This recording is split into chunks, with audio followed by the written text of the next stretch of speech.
Vamos a trabajar con el conjunto de los números reales extendidos. Esto se debe a que precisamente como vamos a estar tratando con el paso al límite, pues sí queremos incluir como el infinito. No, el infinito no es un número real, el infinito y menos el infinito no son números reales, pero sí vamos a tener situaciones en donde, no sé, una sucesión de medidas converge o diverge a infinito. Entonces aunque no son números reales, vamos a operar con estos dos elementos, infinito y menos infinito, eh, con estas convenciones que están aquí. Vamos a considerar que cualquier número real está entre menos infinito e infinito. Eh, sea un número real cualquiera menos infinito es menos infinito, un número real cualquiera más infinito es infinito. Un número real positivo por infinito es infinito, un número real negativo por infinito es menos infinito. Cero por infinito, aquí esto puede ser, ustedes saben que en algunos casos, cuando se tiene un límite, que uno tiende a cero y el otro infinito, eso podría estar indeterminado. Pero cuando tratamos ya con los números, no con los límites, sí tiene sentido definir cero por infinito, cero por menos infinito como cero. ¿Sí? Es una convención solamente. Eh, Acá cualquier número real entre infinito lo definimos como cero, y entre menos infinito también lo definimos como cero. Infinito por infinito, así como infinito más infinito, lo definimos como infinito. Y bueno, estas dos operaciones, como ustedes saben, infinito menos infinito, eso no está definido, no vamos a poder operar con esta operación, y tampoco está definido infinito entre infinito. ¿Sí? Entonces, fuera de eso, tenemos estas convenciones de aquí arriba. Bueno, entonces vamos con las definiciones. Vamos a decir que tenemos una función finitamente aditiva sobre un álgebra. Recuerden que un álgebra es una familia de subconjuntos de un conjunto. En este caso le estoy llamando F a ese conjunto. Es una familia de subconjuntos de un conjunto con, las, con tres propiedades básicas. Eh, bueno, de hecho, dos. El total debe ser parte de la familia, tres propiedades. El total debe ser parte de la familia. Esa familia debe ser cerrada bajo complementos y debe ser cerrado bajo uniones finitas. Entonces, en ese caso se tiene un álgebra de subconjuntos de un conjunto. Entonces, cuando tengamos una función no negativa, después, más adelante, vamos a incluir también medidas con signo, pero para empezar, primero se trabaja con medidas no negativas. Entonces, cuando se tiene una función no negativa definida sobre un álgebra con valores en los reales extendidos, vamos a decir que esa función es finitamente aditiva si, dada cualquier familia finita de elementos del álgebra, de elementos ajenos por parejas, tales que hay interacción a J igual al vacío para I distinto de J, entonces mu de la unión debe ser la suma de las mu's. ¿Sí? Entonces, si esto ocurre, para la función mu decimos que esa función mu es finitamente aditiva. Aquí una observación: para probar que una función es finitamente aditiva, basta comprobar que si se tienen dos conjuntos ajenos del álgebra, mu de la unión es la suma de las mu's. Esto porque después, mediante un razonamiento de inducción, se puede probar que se tiene esta propiedad para toda n.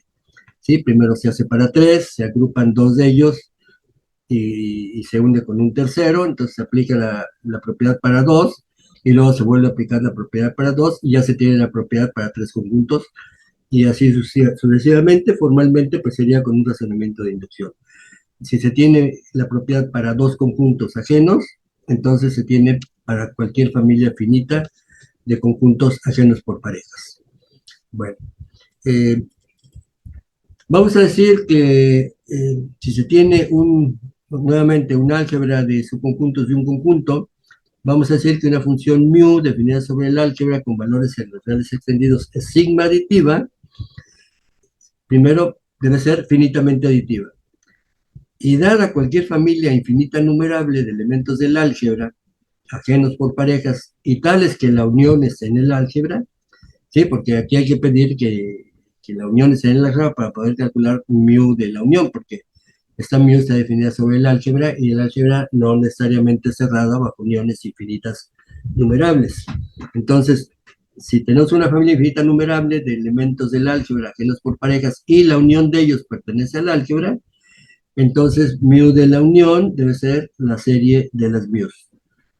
Cuando esto ocurre, decía, vamos a decir que la función mu es sigma aditiva. ¿Sí? Bueno, eh, vamos a la siguiente definición. Vamos a decir que una función es sigma subaditiva sobre un álgebra, si una función mu definida sobre un álgebra con valores celulares extendidos es sigma subaditiva, o que satisface la propiedad de la subaditividad numerable, si dada cualquier colección infinita de elementos del álgebra, aquí no necesariamente tienen que ser ajenos por parejas, pero sí tales que la unión de ellos pertenece al álgebra, entonces mu de la unión debe ser menor o igual que la suma de las mu's. Si se tiene esta propiedad, se dice que la función mu es sigma subaditiva. Y bueno, finalmente la misma definición, pero ahora sobre una sigma álgebra. Una función mu definida sobre una sigma álgebra de subconjuntos de un conjunto. Bueno, recuerden que, bueno, ya lo pues, tenía que haber dicho desde antes, una sigma álgebra es cerrada no solo bajo uniones finitas, sino también es cerrada bajo uniones infinitas numerables. Bueno, se dice que una función no negativa mu de una sigma álgebra en los reales extendidos es sigma subaditiva, o que satisface la propiedad de la subaditividad numerable, si dada cualquier colección infinita de elementos de la sigma álgebra. Aquí no hay necesidad de pedir que la unión pertenezca a la sigma álgebra, porque ya es una propiedad de la sigma álgebra cerrada bajo uniones infinitas numerables. Entonces, mu de la unión debe ser menor o igual que la suma de las mu's. Entonces, bueno, estas son las definiciones, es terminología, lo que es una función aditiva sobre un álgebra, infinitamente aditiva sobre un álgebra, o sobre una sigma álgebra, lo que es una función sigma aditiva sobre un álgebra o una sigma álgebra, y una función sigma subaditiva, ya sea sobre un álgebra o una sigma álgebra. Bueno, les recuerdo que en cualquier momento pueden interrumpir si hay alguna pregunta, algún comentario que quieran hacer, adelante. Entonces, bueno, ya teniendo estas definiciones, pues ya pasamos directamente a la definición de una medida. Van a ver que la parte inicial de la teoría general de la medida es relativamente simple.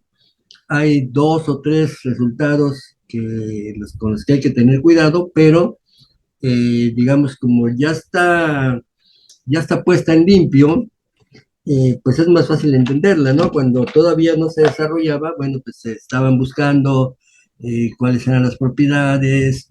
De hecho, se cometían errores de gente como Borel. Borel, por ejemplo, no aceptaba la sigma aditividad de una función de probabilidad, pero sí aceptaba otra propiedad que es equivalente a la sigma aditividad. Entonces, de ahí había todavía confusión sobre estos conceptos, pero una vez ya puestos en limpio y ya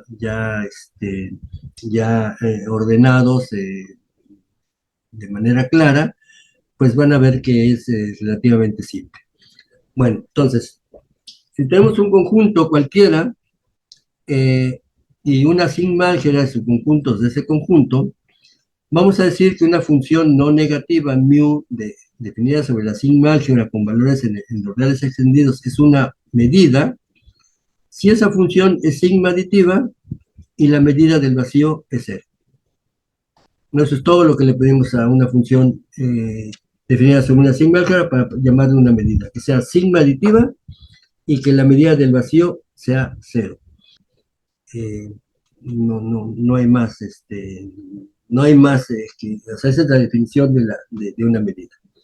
Ahora, entonces, cuando tengamos un conjunto una sigma álgebra, su conjunto de ese conjunto y una medida definida sobre esa sigma álgebra, vamos a decir que tenemos un espacio de medida. ¿Sí? Cuando tengamos esa terna, vamos a decir que tenemos un espacio de medida.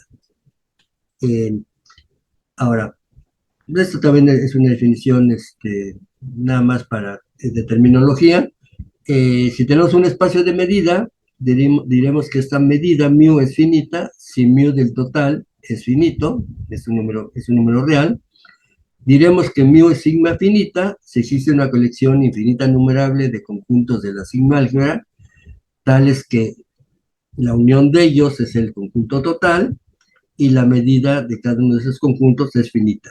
¿Sí? Esto es sigma finita por, pues digamos, aquí está lo que significa básicamente, ¿no? La definición, que el total se puede descomponer en una familia, en la unión de una familia, como la unión, se puede expresar como la unión de una familia infinita de conjuntos de la sigma álgebra, cada uno de los cuales tiene una medida finita. Se puede hacer que estos conjuntos, cuya unión sea el total y que la medida sea finita, se puede hacer que esa sea una familia creciente. Pues nada más definiendo, una vez que se tiene una familia con esta propiedad, pues que sea creciente o que sean ajenos incluso. Aquí lo puse como ajenos por parejas. Se define E1 como el mismo que teníamos, o E1', E2' se define como E2 menos E1, E3' como E3 menos la unión de E1 y E2, y así sucesivamente. Como el álgebra es cerrada, o como la sigma álgebra es cerrada bajo estas operaciones, estos nuevos conjuntos están en la sigma álgebra y su medida es finita y son conjuntos ajenos por parejas. Lo mismo se puede hacer que la sucesión sea creciente, o sea, tener aquí una sucesión de conjuntos de medida finita y de tal manera que la sucesión sea creciente. ¿Cómo? Pues algo similar. Se define E1' como E1, E2' como la unión de E1 y E2, E3' como la unión de E1, E2 y E3, y así sucesivamente. Esa sucesión es creciente y la medida de cualquiera de estos conjuntos, bueno, la unión de ellos es el total y cada uno de ellos tiene medida finita. Entonces, tenemos el concepto de medida finita y de una medida sigma finita. Son dos conceptos importantes porque muchos de los resultados sobre las medidas van a requerir que la medida sea por lo menos sigma finita. Cuando la medida no es sigma finita, ya se presentan algunos problemas porque es más difícil tratar, ya no hay una familia infinita, numerable, cuya unión sea el total y de tal manera que cada uno de los conjuntos de la familia tenga medida finita. Entonces ya rebasamos un poco el marco de lo numerable, pero entonces muchos de los resultados van a requerir que la medida sea sigma finita, pero para tener una medida no se requiere que sea sigma finita, podría no ser sigma finita. Bueno, eh, y bueno, aquí vienen esos resultados que les decía antes, que por ejemplo Borel no tenía claro. Cuando se tiene un conjunto, una sigma álgebra, su conjunto de F y una medida, es decir, una función sigma aditiva, entonces, dada cualquier sucesión creciente de elementos de la sigma álgebra, la medida de la unión es el límite de las medidas de estos conjuntos. Y para cualquier sucesión decreciente de elementos de la sigma álgebra, tales que la medida de alguno de ellos sea finita, si la medida de alguno de ellos no es finita, sí habría problemas para tener esta propiedad. Pero si la medida de alguno de ellos es finita, entonces la medida de la intersección es el límite de las medidas. Y bueno, vamos a demostrarlo, esta propiedad. Tomemos primero una sucesión creciente de elementos de la sigma álgebra. Aquí va a ser, este es el primer resultado que tenemos, ¿no? Es el primer teorema, proposición. Eh, Sabemos que tenemos una función sigma aditiva y tal que la medida del vacío es cero. Entonces tomamos una sucesión creciente de elementos de la sigma álgebra y vamos a ver qué pasa con la medida de la unión. La unión está en el álgebra, en la sigma álgebra, porque se da bajo uniones infinitas numerables.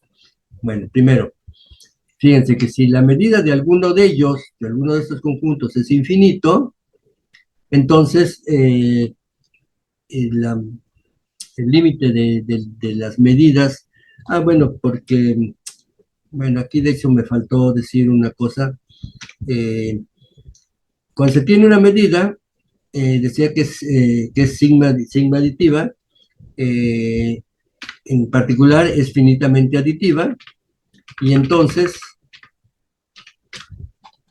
se tiene esta propiedad, aquí lo voy a escribir, vamos a ver, aquí se tiene esta propiedad. Claro. Si tenemos, si, si tenemos dos conjuntos en la sigma álgebra, los conjuntos acá en la sigma álgebra, eh, tales que A está contenido en B. Esto ya lo deben de saber ustedes, nada más lo menciono porque para que sea completa la exposición.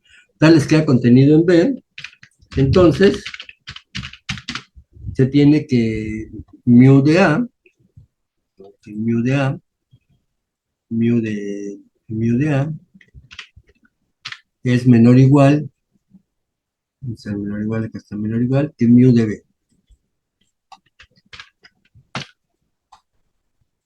Que mu de B. Mu de A es menor que mu de B. Y si, si las medidas son finitas, además, mu de la diferencia, mu de B menos A, pero acuérdense que una medida toma valores en los reales extendidos, entonces podría haber conjuntos de medida infinita. Entonces, mu de B menos A, mu de B menos A,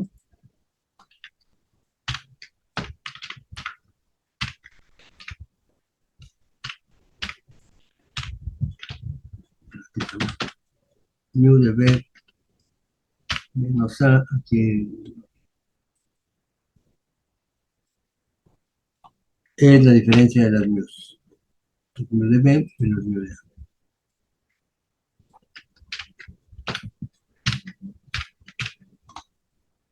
Mu de B, aquí se me mete en la pantalla, menos mu de A.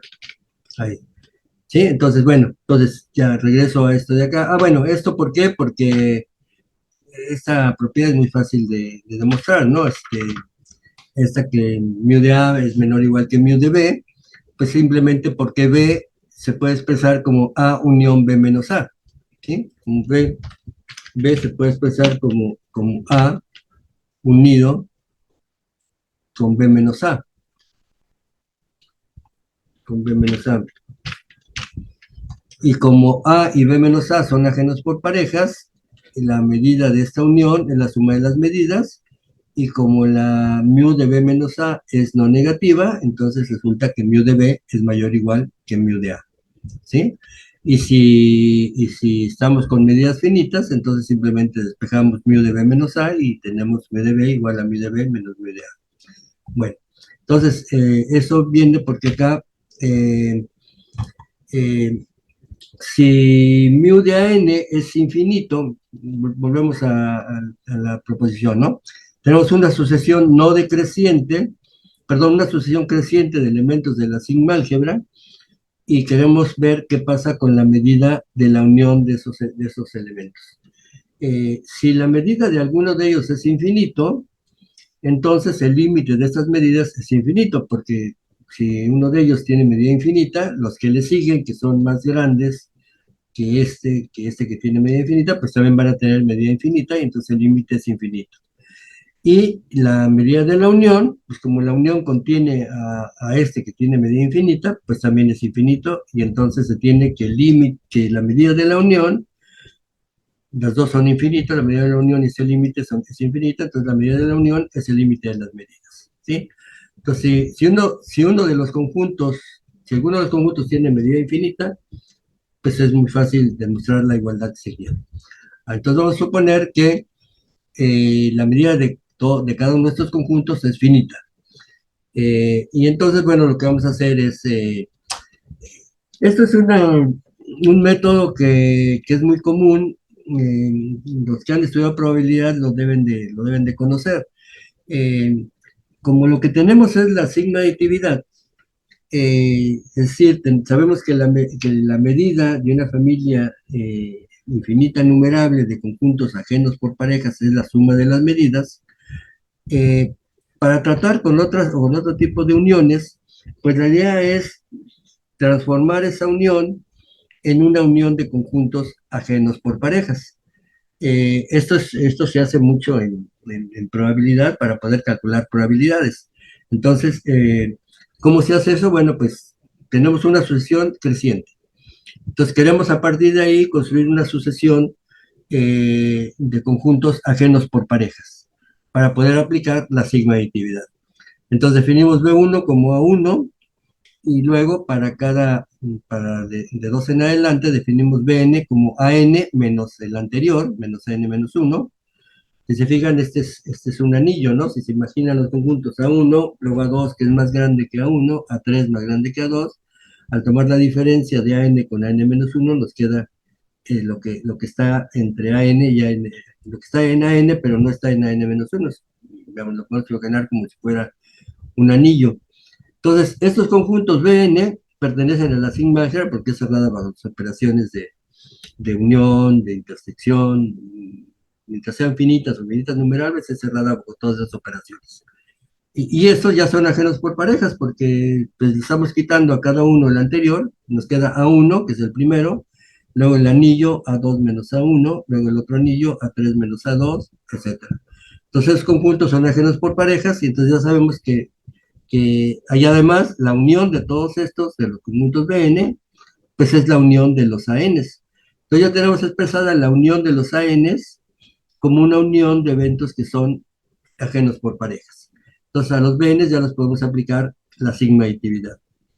Aquí nada más hay que tener cuidado un poquito con la formalidad. Eh, hay que hacer bien la demostración. Se puede ver como así como un razonamiento más intuitivo, pero vamos a hacerlo formal y riguroso. Eh, mu de la unión de los ANs es mu de la unión de los BNs, ¿sí? Porque estos son iguales. Ahora, como estos BNs son ajenos por parejas y se tiene la sigma aditividad, entonces mu de la unión es la suma de las mu's. Ahora, aquí hay que acordarse qué quiere decir que esta serie, ¿no? Esta serie que va de 1 hasta infinito es por definición el límite de las sumas parciales, ¿sí? Entonces, ahora, ¿qué cosa es estas sumas parciales? ¿Cuánto vale esta suma desde k igual a 1 hasta n? ¿Cuánto vale? Bueno, pues fíjense que esto vale mu de B1 más el límite desde k igual a 2 hasta n de esta diferencia, ¿sí? Porque esa bk es esta diferencia. Entonces, este es mu1 más el límite de esta suma parcial, de la diferencia de mu de acá menos acá menos 1, porque acá menos 1 está contenido en acá, y esto es B1, ahora esta es la diferencia esta es una serie telescópica, ¿no? Entonces, esa es la diferencia esta es la suma de las mu de acá menos la suma de mu acá menos 1, y esto que nos queda, pues nada más nos queda la mu de AN menos mu de A1. Y entonces aquí el mu de A1 se cancela con mu de B1, que es igual a 1, y nos queda el límite de las mu's de AN. ¿Sí?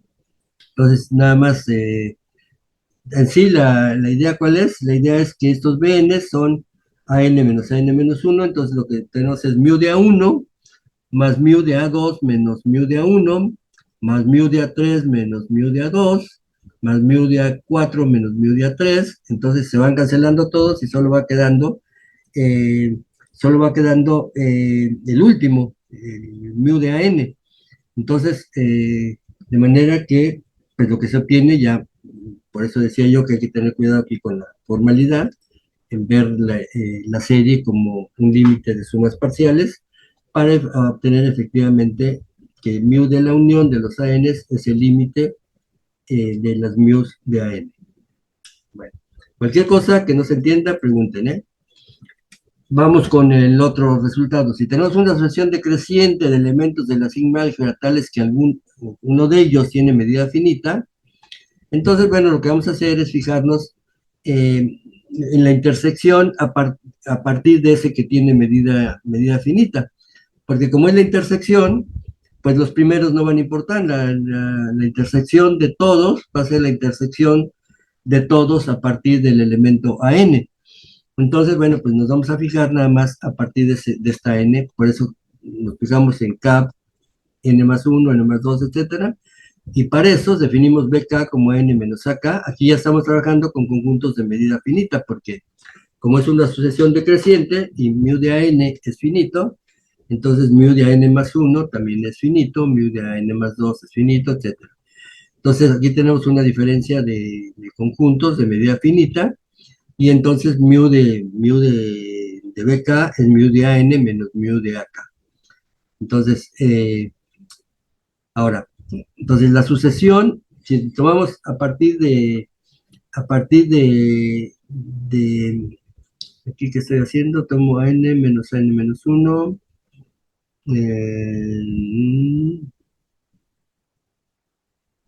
a ver, está bien. Esta mu de AN es finita, decreciente de elementos de F. Sí, sí, sí. Perdón. Aquí, esta n es fija y le vamos a quitar, a partir del n más 1, le vamos a quitar primero el siguiente. O sea, estamos tomando complementos, pero complementos dentro de AN. ¿Sí? Estamos tomando, a partir de AN, definimos BN más 1 como AN, como AN menos AN más 1. ¿Sí? Esto a partir de n más 1. Entonces, lo que estamos haciendo básicamente es tomar a n como el total, como si a n fuera el total, y estamos tomando complementos dentro de a n.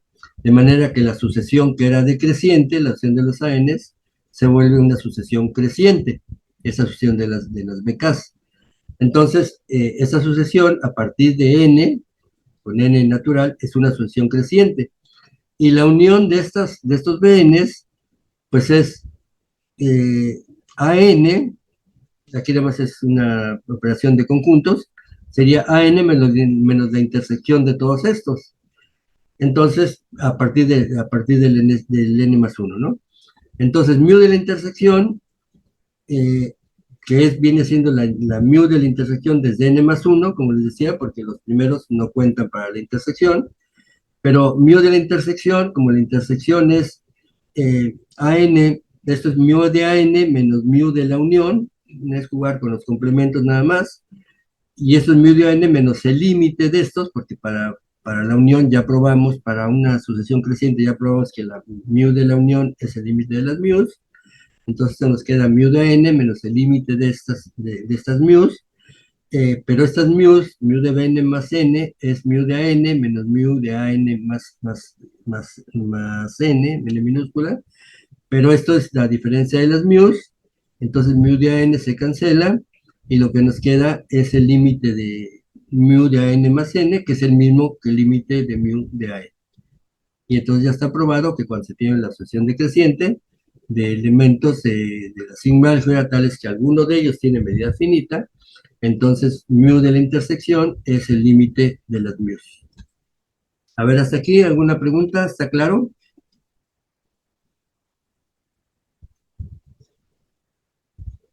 Sí, creo que por ahora todo va bien. Bueno, entonces, tenemos ya, entonces ya no solo tenemos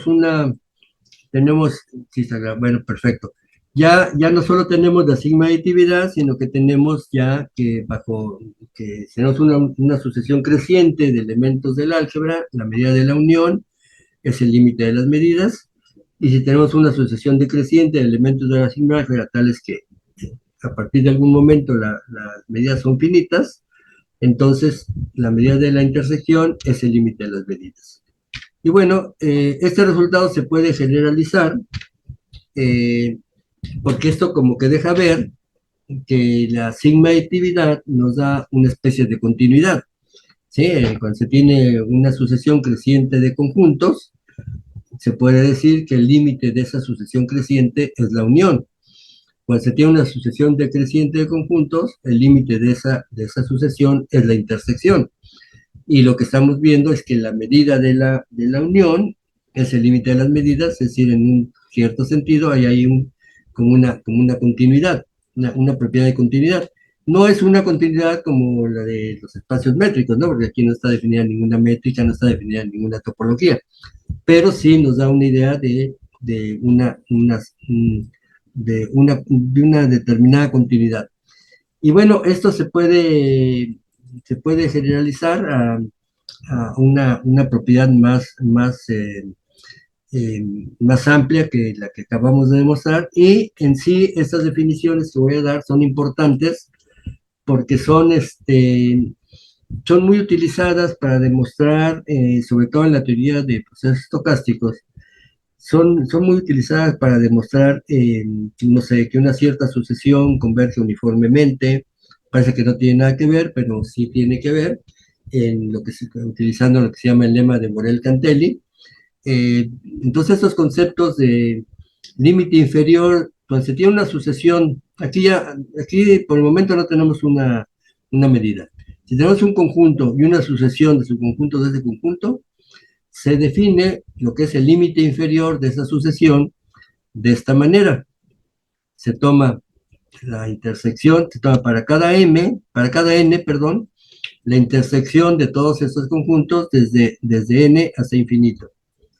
Y luego se toma la unión de todos estos, desde n igual a 1 hasta infinito. Y eso se le llama el límite inferior de la sucesión. El límite superior se define en forma análoga, pero intercambiando aquí unión por intersección. Primero se toma la unión desde n hasta infinito, de los AMs, y luego la intersección desde n igual a 1 hasta infinito. Entonces, si el límite superior, esto es como el análogo del límite superior y el límite inferior de una sucesión de números reales.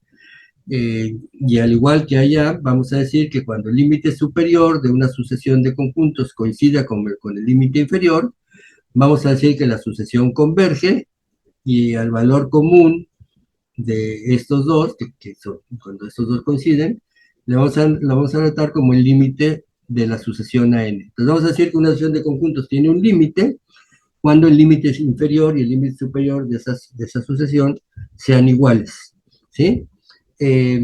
Ahora, una manera de visualizar este límite inferior y este límite superior, que es importante, sobre todo en la teoría de la probabilidad, es la siguiente.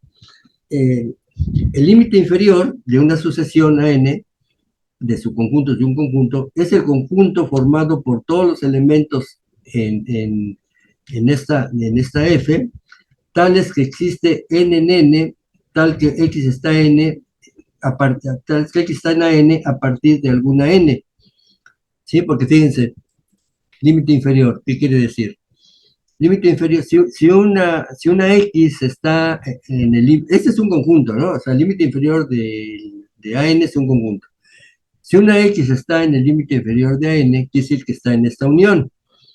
Y que está en esta unión quiere decir que está en alguno de estos. Pero si está en alguno de estos, está en todos a partir de una cierta n.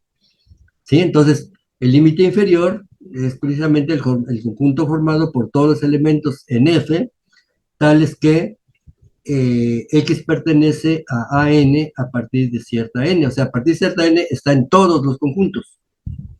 ¿Sí? Esto tiene que quedar así clarísimo, porque después vamos a utilizar esta idea, ¿no? De que el límite inferior está formado por los elementos que están en todos los conjuntos AN a partir de una cierta N mayúscula. ¿Sí? Repito, y esto se ve de aquí, ¿no? Porque si está en la unión, está en alguno de ellos, está en alguna de esas intersecciones, entonces está en todos a partir de una cierta N. Ahora, por otra parte, el límite superior es el conjunto formado por todos los elementos del conjunto, tales que ese elemento está en AN para una infinidad de números naturales. No en todos, pero sí para una infinidad.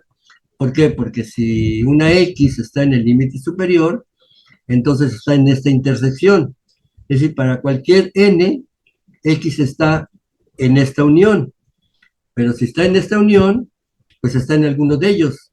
Y como esto pasa para toda N, pues podemos ir tomando Ns cada vez más grandes y entonces resulta que esa X está en una infinidad de estos conjuntos. Entonces, ya también de ahí se deduce inmediatamente que el límite inferior está contenido en el límite superior. Porque como el límite inferior está formado por todos los elementos que están en todos a partir de una cierta n, y el límite superior está formado por todas las x que están en una infinidad de ellos, pues cualquier elemento que esté en el límite inferior también está en el límite superior. Entonces, el límite inferior está contenido en el límite superior de cualquier familia de conjuntos, ¿sí?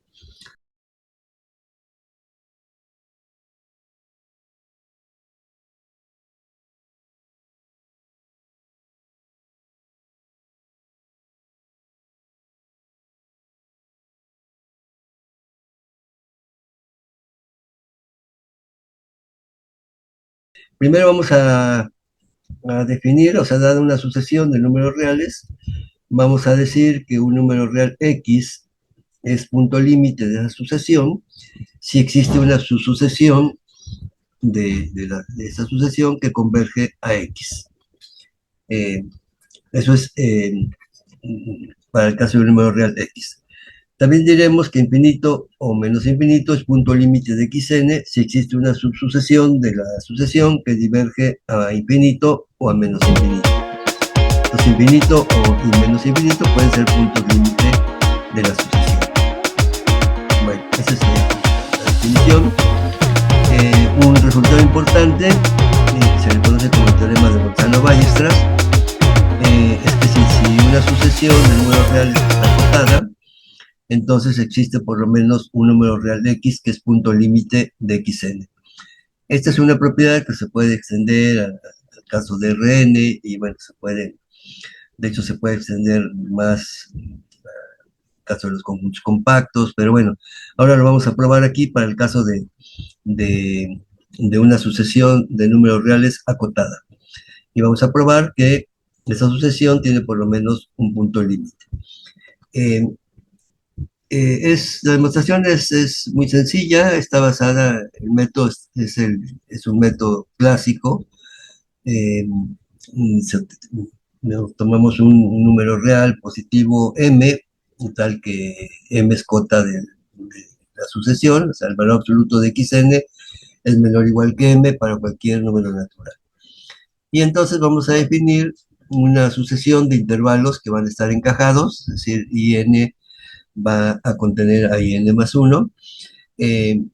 Vamos a anotar por los extremos por a, n y b, intervalos cerrados, tales que la longitud del intervalo n sea este número m dividido entre 2 a la n menos 2. Esto porque después, bueno, vamos a ver queremos ver que la intersección de los IN es no vacía, y no solo que es no vacía, sino que es solamente un punto. Bueno, entonces vamos a construir esta asociación de intervalos de tal manera, como les decía, que la longitud sea esta, de tal manera que la sucesión sea decreciente, es decir, IN más 1 que esté contenido en IN para cualquier número natural, y de tal manera que para cualquier número natural el intervalo IN contenga una infinidad de términos de la sucesión. Vamos a ver que esto es posible, hacerlo, y lo podemos hacer de la siguiente manera. Primero, pues definimos el intervalo I1 como el intervalo menos m, m. ¿Sí? Este intervalo tiene longitud 2m, que precisamente es para n igual a 1, aquí tendríamos 2 a la menos 1, y acá tendríamos eh, eh, m entre 2 a la menos 1 sería 2m, que es la longitud del intervalo. Bueno, eh, además, bueno, el intervalo I1 contiene una infinidad de términos de la asociación. De hecho, todos los elementos de la asociación están en I1. Ahora, ya que tenemos definido el intervalo IN para cualquier número natural, con extremos a n y bn, satisfaciendo estas tres propiedades, vamos a tomar el punto medio de ese intervalo, a n, bn, le llamamos n, y como IN contiene una infinidad de términos de la sucesión, al partirlo en dos, y considerar los intervalos a n, cn y el intervalo cn, bn, por lo menos uno de estos dos intervalos contiene una infinidad de términos de la sucesión. Entonces, bueno, tomamos ese intervalo como IN más 1, que contenga cualquiera de los dos que contenga una infinidad de términos de la sucesión. Y bueno, esa sucesión de intervalos definida así inductivamente satisface estas propiedades. La longitud de cada intervalo IN pues va a ser la mitad del intervalo, de la longitud del intervalo anterior. Va a ser una sucesión decreciente porque cada intervalo está contenido en el anterior y cada intervalo contiene una infinidad de términos de la sucesión. Y bueno, entonces tenemos una sucesión de intervalos cerrados, encajados, por la propiedad de completez de los números reales. Sabemos que esa la intersección de todos esos intervalos es no vacía. Y como la longitud de los intervalos IN tiende a cero, esa intersección es un único punto X. Y bueno, pues ya casi terminamos. Entonces, en cada intervalo IN, como contiene una infinidad de elementos de la sucesión, tomamos un elemento cualquiera, en I1, luego en I2 tomamos un elemento cualquiera, de tal manera que el índice del elemento que tomamos sea mayor que el índice que tomamos para el intervalo I1. Eso lo podemos hacer porque hay una infinidad de elementos de la sucesión que están en el intervalo I2 y así sucesivamente, de tal manera que vamos a tener una sucesión Kn, de tal manera que Kn más 1 es mayor que Kn, y lo que tenemos es que XKN es una subsucesión de XN, y como la intersección de todos los intervalos, estos que están aquí es X, y estamos tomando XKN en el intervalo IN, pues es evidente que la sucesión XKN es convergente y converge a X. Entonces, con esto queda demostrado que efectivamente, si la sucesión está acotada, entonces existe por lo menos un número real que es punto límite de Xn. Y bueno, vamos a extender un poquito esto. Si una sucesión no está acotada, entonces existe una subsucesión que diverge a infinito o a menos infinito. Así que se tiene entonces el siguiente resultado. Toda sucesión tiene por lo menos un punto límite. Ese punto límite puede ser un número real o puede ser infinito o menos infinito, pero toda sucesión tiene por lo menos un punto límite. Bueno, ese otro resultado también es importante. Una sucesión de números reales converge a un número real X si, solo si esta X es el único punto límite de la sucesión. Bueno, vamos a ver que esto es así. Primero, si la sucesión, si la sucesión converge a X, entonces toda su sucesión también converge a X, de manera que o sea, el único punto límite pues es X, porque cualquier subsucesión de XN converge a X. No puede haber otro punto límite. Bueno, el inverso. Supongamos ahora que X es el único punto límite de XN. Esto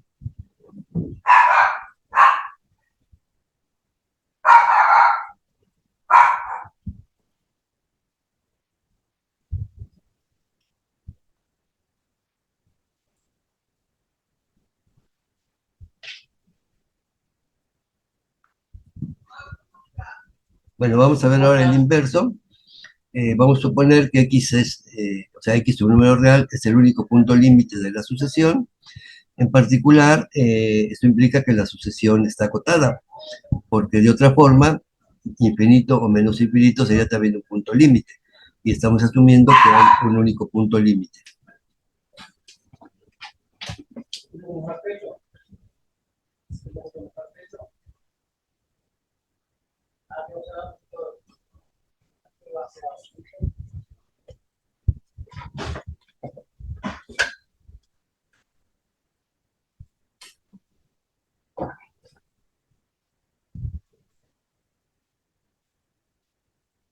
Vamos al resultado inverso.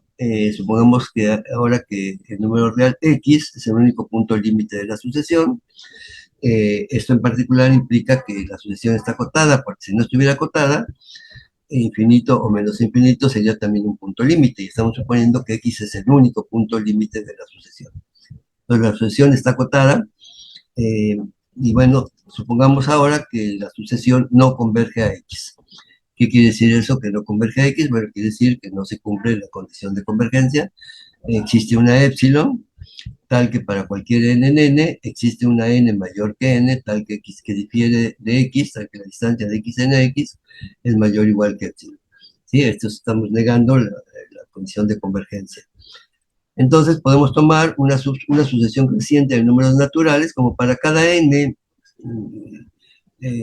como para cualquier n en n, existe un número natural n mayor que n, con esta propiedad. Entonces podemos tomar una sucesión creciente de números naturales, tales que xkn menos x sea mayor que epsilon para cualquier número natural de n. ¿Sí? Entonces, eso es porque aquí, para cada n existe siempre un número natural al que pasa esto. Entonces, siempre podemos ir tomando un número natural mayor de tal manera que ocurra esto. Entonces, por el teorema de Bolzano-Ballesteros existe un número real y. O sea, como tenemos una sucesión xkn que está acotada, entonces existe un número real y que es punto límite de esta subsucesión. Ahora, como para cualquier elemento de la sucesión xkn menos x es mayor al que x, entonces el límite de esta sucesión, que lo estamos llamando y, pues difiere de x en un valor mayor o igual a epsilon, es decir, y menos x es mayor o igual que epsilon. Por lo tanto, y es distinto de x. Pero esto contradice el hecho de que x es el único punto límite de xn. Tendríamos que x es punto límite y y punto límite. Tendríamos por lo menos dos puntos límite. Entonces, la hipótesis de que la sucesión no converge a x es falsa. Y bueno, pues esto demuestra que si efectivamente si x es el único punto límite de xn, entonces la sucesión converge a x. Bueno, entonces, ya teniendo demostrado esto, eh, eh, por la completez del conjunto de los números naturales, sabemos que todo conjunto acotado por arriba tiene un supremo. Esto es vamos a tratar a dar una definición general del límite superior y límite inferior. Entonces vamos a extender esta idea del supremo. Entonces vamos a hacer la siguiente convención. Si A es un conjunto de números reales que no está acotado por arriba, vamos a definir el supremo de ese conjunto como infinito. Y si A no está acotado por abajo, vamos a definir el ínfimo de ese conjunto como menos infinito. De esta manera, todo conjunto de números reales tiene un supremo y un ínfimo. El supremo puede ser infinito, y el ínfimo puede ser menos infinito, pero con esta convención, todo conjunto de números reales tiene un supremo y un ínfimo único. Entonces, ahora sí, vamos a la definición de lo que es el límite superior, el límite inferior.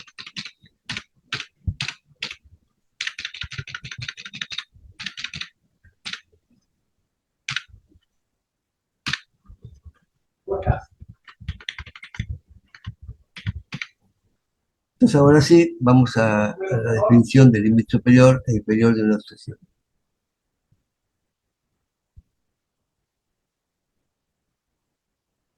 Bueno, ahora sí, vamos entonces a la definición del límite superior e inferior de una sucesión de números reales. Si tenemos una sucesión de números reales, vamos a definir el límite superior y lo vamos a anotar así, lim sub de xn entre paréntesis.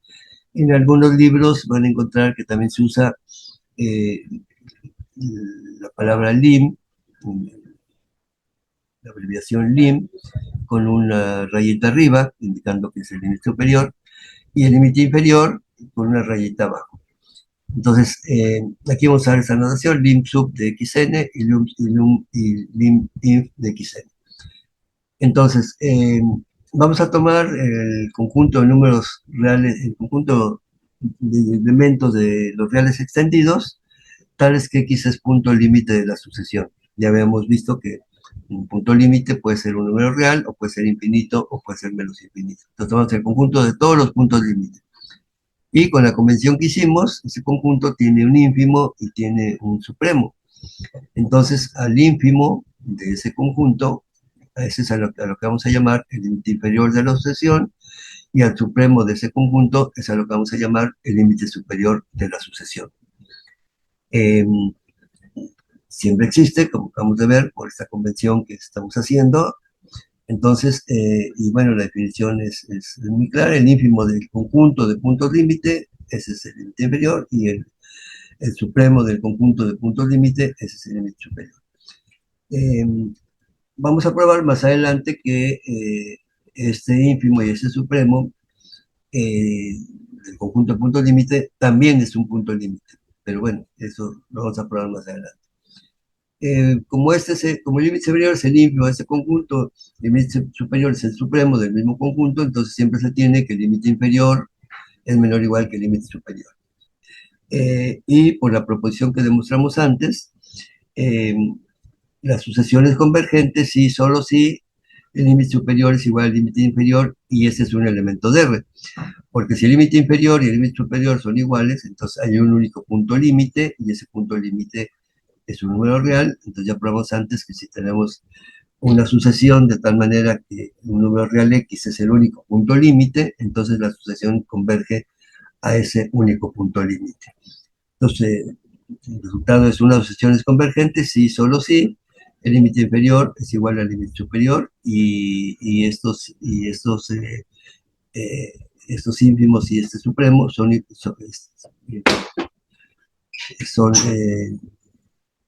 son iguales y además están en el conjunto de los números reales.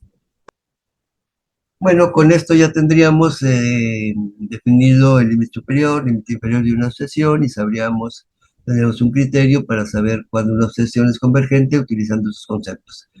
Pero bueno, para fines de completez de la exposición, eh, quiero mencionar que se suele definir el límite superior y el límite inferior de una sucesión de esta manera que está aquí, que es menos clara intuitivamente, pero que en algunos casos es más fácil de utilizar para probar algún resultado. El límite inferior de la sucesión de una sucesión xn se define, tomamos primero el ínfimo de todos los elementos de la sucesión xj para las j mayores o iguales que n para cada n. Y luego, o sea, para cada n tomamos este ínfimo. Y luego tomamos el supremo de todos estos ínfimos sobre todas las n's. Y ese supremo, bueno, así se suele definir el límite inferior. Para el límite superior se toma primero el supremo de los elementos de la sucesión para los índices mayores o iguales que n, para n el número natural, y luego se toma el ínfimo de todos estos supremos.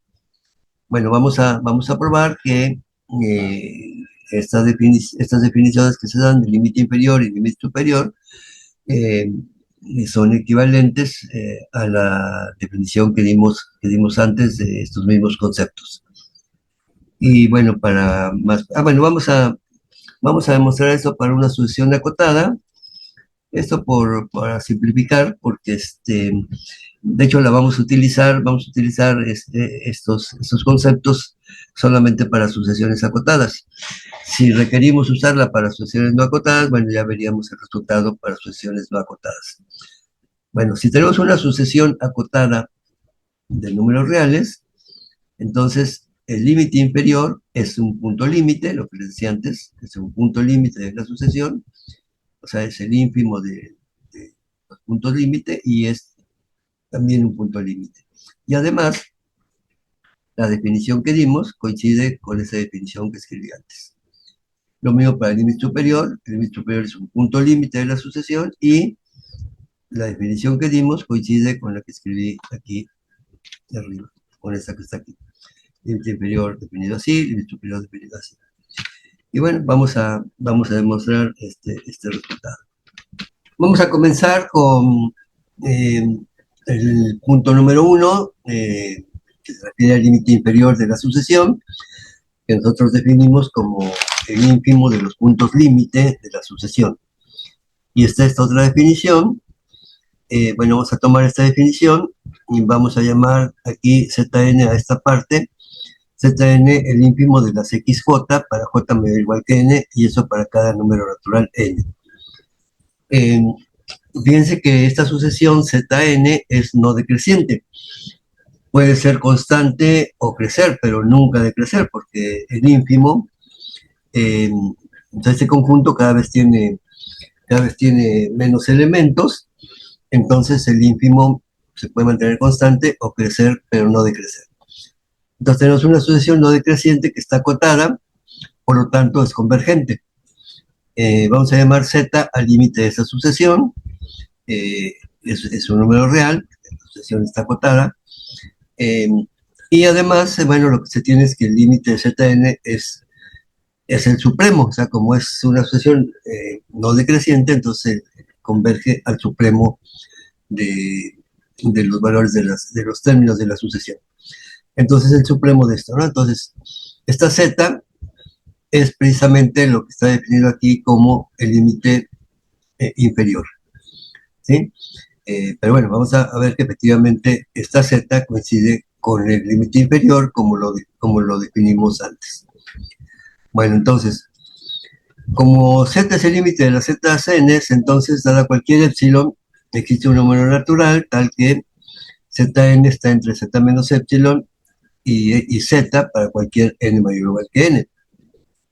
Bueno, entonces para cada n número natural vamos a tomar epsilon igual a 1 entre n, y entonces va a existir un número n para cada número natural, a partir del cual se tiene esta desigualdad. Entonces, pues vamos tomando para cada número natural un elemento de aquí, de tal manera que estos kns vayan creciendo, y entonces lo que vamos a tener es una subsucesión de Zn, de la sucesión Zn, con esta propiedad de que el término enésimo es mayor que z menos 1 entre n y es menor o igual a z. Y eso para cualquier número natural. Lo cual significa que como zkn es el ínfimo, lo definimos como este ínfimo, entonces el ínfimo de las xj para j mayores que iguales que kn está entre estos dos valores. Entonces, como este ínfimo está entre estos dos valores, para cada n podemos encontrar una jn que sea mayor o igual que kn, de tal manera que esta x de jn esté entre estos dos valores. Ahora, esta sucesión de la jn no sabemos cómo es, no necesariamente es creciente, pero lo que sí sabemos es que esta sucesión kn es estrictamente creciente, de manera que en algún momento, para alguna n, esto va a ser mayor que la kn anterior, de manera que podemos tomar una subsucesión de las j, de tal manera que esta subsucesión sea estrictamente creciente. ¿Esto para qué lo queremos? Pues para tener una subsucesión de las x. Entonces, tenemos una subsucesión xj y n con la propiedad de que xj y n está entre estos valores. Por lo tanto, pues el límite de esta sucesión, cuando n tiende a infinito, como esto tiende a infinito, entonces esto tiende a cero, entonces el límite de esta sucesión, pues es z. Es decir, pues sí, lo que llamamos acá z. Entonces, esto implica que z es un punto límite de la sucesión, ¿sí? Porque pues estamos encontrando una subsucesión de xn que converge a z, entonces z es un punto límite de la sucesión. Y además estamos demostrando que ese punto límite es menor o igual a z. Además, como el límite de xj y n es menor o igual que z, eh, y, y XJY es una subsucesión de la sucesión XN. Entonces, el límite inferior de esa sucesión, de la XN, pues es menor o igual a Z. Entonces tenemos que demostrar esa desigualdad. El límite inferior de, de XN, el límite inferior de la sucesión XN, es menor o igual que Z, que está definida como esto que está aquí, como el límite, es decir, como el supremo del ínfimo de las XJ para J menor o igual que N, sobre todo las N. ¿Sí? Entonces, aquí llevamos una desigualdad, este límite inferior es menor o igual que este supremo. Y bueno, vamos a demostrar la otra desigualdad. Eh, como dada epsilon positiva, existe n tal que zn es mayor que z menos epsilon, z es el límite de las zns, esto para cualquier n mayor o igual que n mayúscula, se tiene que xn mayor que z menos x, o sea, xn, ya no zn, sino xn, pero zn es el ínfimo de las xn para j mayor o igual que n, entonces xn es mayor que z menos n para cualquier n mayor o igual que n.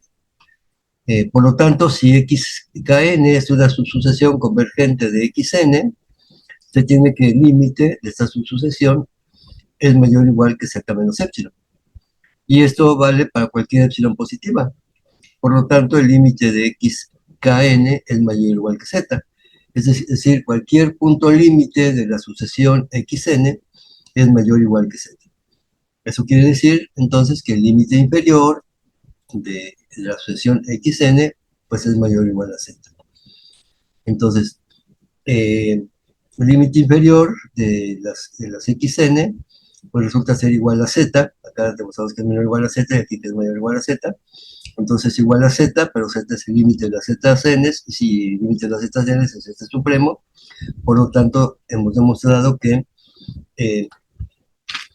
tanto que el ínfimo el límite inferior de la sucesión xn es punto límite de esa sucesión, y que la definición que dimos antes coincide con esta definición. Bueno, para el punto 2, no vamos a hacer la demostración igual, sino que simplemente vamos a observar que si tenemos un punto límite de la sucesión xn, esto ocurre si solo si menos x es un punto límite de la sucesión menos xn. Entonces, pues nada más hay que jugar aquí con el supremo y el ínfimo, pasando a los negativos. El límite de este supremo, es menos el límite del ínfimo de las XJ, ¿sí? Cuando se pasa al número negativo, el supremo se vuelve un ínfimo. Y además, el límite superior, o sea, el límite superior de la sucesión XN, que es aquí está, ¿no? El límite superior, que es menos el límite inferior de menos XN, bueno, el supremo de los puntos límite, es menos el ínfimo de los puntos límite de menos XN. Entonces, el límite superior de xn es igual a menos el límite inferior de menos xn, pero esto es igual a menos el límite eh, de, porque ya demostramos que el límite inferior de una sucesión coincide en las dos definiciones, esto es el ínfimo de los puntos menos xj para j mayor o igual que n, pero aquí sacando este menos, eh, entonces se vuelve, en lugar del ínfimo, tenemos un supremo, es menos el límite de menos el supremo de esto, pero con este menos y este menos, tenemos que esto es el límite de este supremo. De manera que se tiene demostrada el punto 2. O sea que el límite superior de xn, de la opción xn, es el ínfimo del supremo de este conjunto sobre las n. Y bueno, si tenemos finalizada la demostración, eh, ya tenemos demostrado entonces que tanto el límite inferior como el límite superior de una sucesión son puntos límite de la sucesión, y las definiciones que dimos para el límite inferior y límite superior coinciden con estas que se encuentran a menudo en los libros de texto.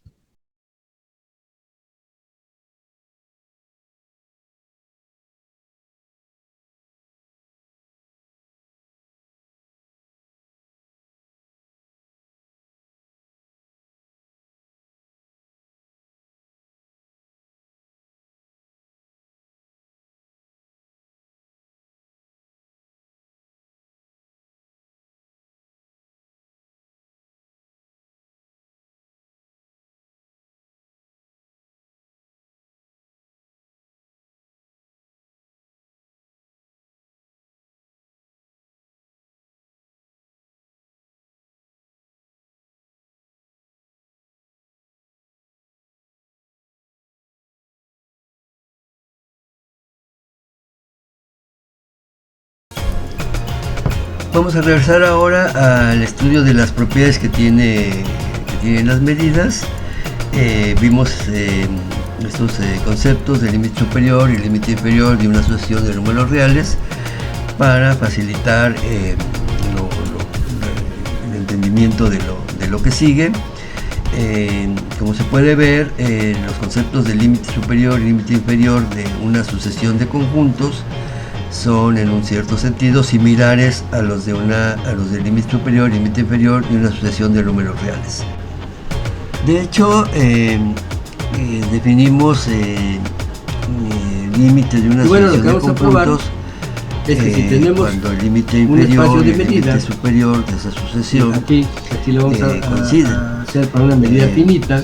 Y bueno, vamos a demostrar además que cuando esto ocurre, que sea finita la medida del límite en particular es el límite de las medidas, es decir, en un cierto sentido, cualquier medida tiene propiedades similares a entonces, las supongamos que de una tenemos una función medida continua. finita y que tenemos una sucesión de elementos de la sigma álgebra tales que converge, tales que la sucesión a n converge, es decir, tales que el límite superior es el límite inferior de las a n. Entonces, la sucesión de medidas también converge y además la medida del límite de la sucesión de conjuntos es el límite de estas medidas. ¿Sí? Entonces vamos a probar ese resultado utilizando lo que ya sabemos para sucesiones crecientes y sucesiones decrecientes y tomando en cuenta que la medida es finita.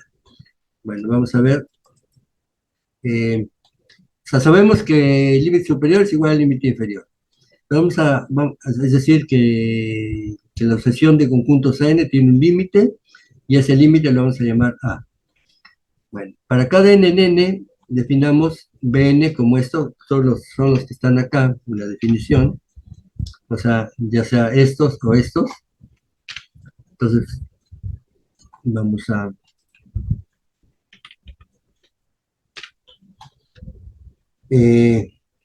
a definir Bn como la unión de los AMs a partir de esa n y Cn como la intersección de los AMs a partir de esta n. Entonces, fíjense que esta sucesión de los Bns, a medida que n crece, a medida que n crece, hay menos conjuntos aquí en esta unión, entonces esta sucesión es decreciente. Y aquí a medida que n crece, también hay menos medidas, pero hay menos conjuntos, pero como se trata de una intersección, entonces esta familia de los n's es creciente. O sea, esta sucesión es decreciente y esta es creciente. Es decir, acá arriba, cuando hablamos de esta que está aquí, esta intersección, si esto lo llamamos, lo estamos llamando Cn, ¿no? Cn a la intersección, parece que sí. Sí, Cn es la intersección. Entonces, esta de aquí es una sucesión creciente. Esta de aquí, sobre n, este pedazo nada más. ¿Sí? Esta, bueno, ahí se me borró me cambió la n, pero de aquí, esa sucesión sobre n es una sucesión creciente. Y aquí tenemos la unión. Entonces ya sabemos que la medida de la unión es el límite de las medidas. Acá abajo lo que tenemos es una sucesión decreciente. Esta es una sucesión decreciente. ¿Y qué tenemos? La intersección. Entonces la medida de la intersección va a ser el límite de estas medidas. Y bueno, ya de ahí vamos a tener el resultado. Entonces acá. Entonces definimos estas así. Entonces, la medida del límite, como el límite es la medida, como el límite es el límite inferior, coincide el límite inferior con el límite superior, y el límite inferior es esto que está aquí. Esta es la medida de la unión de los CNs, pero como esta es una sucesión creciente, en la medida de la unión es el límite de las medidas de los CNs. Ahora, la medida del límite de los CNs también es la medida del límite superior. porque estamos diciendo que estos coinciden y por eso es convergente la asociación de los ANs. Pero este es mu de esta intersección, pero esta es una intersección de conjuntos que es decreciente. Y ya, entonces ya sabemos, como la medida es finita, mu de la intersección es el límite de las medidas. Entonces, el mu del límite de los ANs es el límite de las mu desde las CNs, y mi mu del límite de los ANs también es el límite de mu de Bn. Bueno, ahora, fíjense que para cualquier n, Bn contiene a n, ¿sí? Porque Bn, pues es una unión a partir de n, entonces Bn contiene a n. Y Cn, como esta es una intersección, está contenido en AN, de manera que se tiene en estas desigualdades. Mu de Cn es menor o igual que mu de AN, pero como AN está contenido en Bn, mu de AN es menor o igual que mu de Bn. Entonces, ¿qué tenemos acá? Mu del límite de los ANs, que dijimos es el límite de las mu de Cns, pero como mu de Cn es menor o igual que mu de AN, esto es menor o igual que el límite inferior de mu. Aquí estoy utilizando una propiedad de las sucesiones, ¿no? El límite de este límite existe, mu de las mu de Cn. Y entonces, y este límite es menor o igual que el límite inferior de mu de AN, que a su vez es menor o igual. Estos ya son números reales. ¿Sí? Además, la medida es finita, entonces estos son números reales. Entonces, aquí tenemos una sucesión de números reales, y este límite es menor o igual que el límite inferior, y el límite inferior es menor o igual que el límite superior, pero el límite superior de esta sucesión es menor o igual que este límite, que también es igual al límite de los ANs. Entonces, mu del límite de los ANs, o sea, quedan atrapados, ¿no? Quedan atrapados, estos son iguales, entonces todo esto que está aquí es igual, entonces límite inferior y límite superior eh, son iguales, ¿sí? Acá dije que era convergente, ¿no? La mu de Cn es convergente. Lo que no sabemos que sea convergente es la mu de las ANs, pero mu de Cn, como las Ns forman una sucesión, una sucesión creciente, el límite de las mu de Cns existe, y es un número real porque la medida es finita. Entonces, mu de Cn existe y es un número real.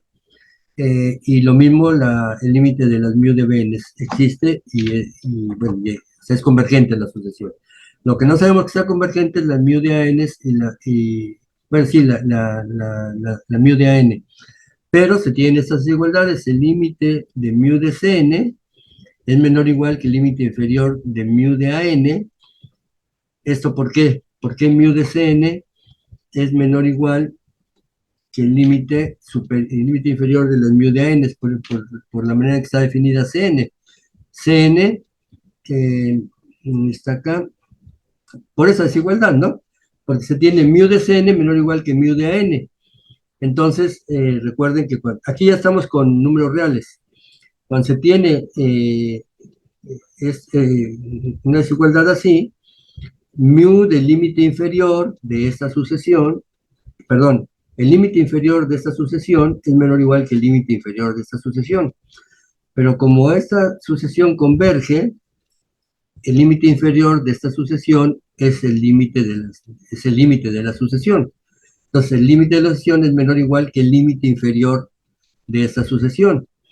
Ahora, de esta de aquí para acá, pues es inmediata. El límite inferior de una sucesión siempre es menor o igual que el límite superior de la sucesión.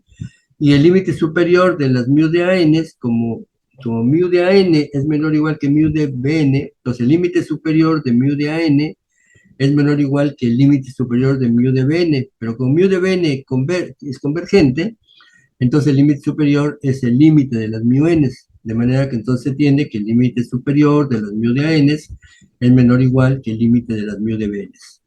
Y entonces, bueno, como les decía, entonces el límite inferior de mu de An y el límite superior de mu de An quedan atrapados entre límite de An.